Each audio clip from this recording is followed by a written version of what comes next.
that long. But that's okay. We're making cheese, and we've got the cheese. We're making Belgioioso. Yeah, that's See, good that's stuff. what I didn't want to attempt until I actually talked to our executive chef, Daniel White. He's from Trezo Vino, and he's here today. And basically, that's the type of curd, that's the brand that you use, the mozzarella? Exactly. We use the Belgioioso because we find it yields a lot more moisture in it for deep frying, and that's why we make the bites out of them. Okay, and tell us a little bit about the restaurant before we quickly get into this. It's a wine and great food, right? We're a wine bistro, essentially is what we are, but we will transform into a sports bistro for the month of March. Really?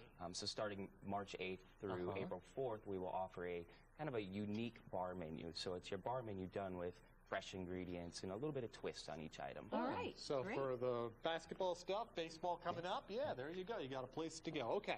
Tell us about what you're going to do today. First, what we're going to do is we have water over here that is not quite at a boil. It's about 160 to 180 degrees, which is pretty essential.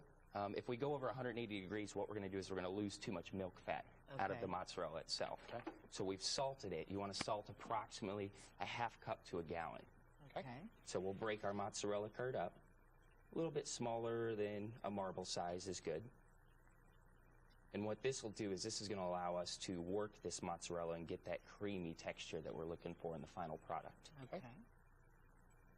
I love fresh mozzarella. Now, is that, when you say curd, that's just regular mozzarella, right? Correct, correct. And we are actually going to turn it into a creamy mozzarella that can be used. We use them on our bruschettas. We use them on our flatbreads. So cross-utilization in the kitchen. All right. So we'll pour this water over. There's the salted water. And we just want to let this sit for about 30 to 45 seconds. Okay. We've got about a minute and a half to go. Okay. And what I have here is these are actually ones that we've pre-made. Oh, good job. These have been made. Okay, we have battered and floured these. We've included the recipe. And then we actually freeze them because they fry better. Okay. If you fry them from room temperature, chances are you're going to lose the mozzarella. It's going to come out in there. Right. So you really want your fryer grease somewhere around 350. This one might be a little shy for us today. They're getting a little bit of action in there. So. He said we were going to get to try them. That's what excellent. Really hoping that That's the best part. Get them.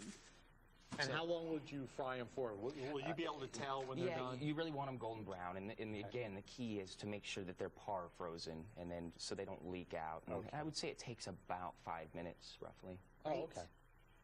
So now that this has sat, you want to make sure that your hands are very sterile and clean. Notice I'm using non-latex gloves as well. You don't want any cross-contaminants to get into this water, because the whole idea of this is to keep as much moisture in this mozzarella as you can.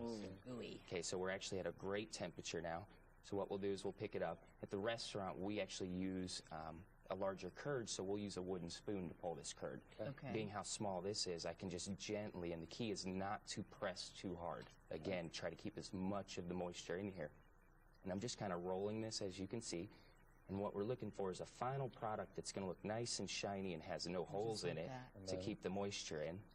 And then you're going to bread it and fry it, and we're good to go. So As there you we finish go. off with that, let's go ahead and just remind everybody that you could go ahead and make these wonderful mozzarella, how do you say it? Belgioioso. Belgioioso's bites for tonight. Sounds so much cooler. It does. We posted the recipe on our website, fox4kc.com. Just click on the recipes tab, and be sure to check in next weekend, and we'll have another wonderful recipe for you. Daniel, thanks so much for coming in today. Great job. The tweet heard across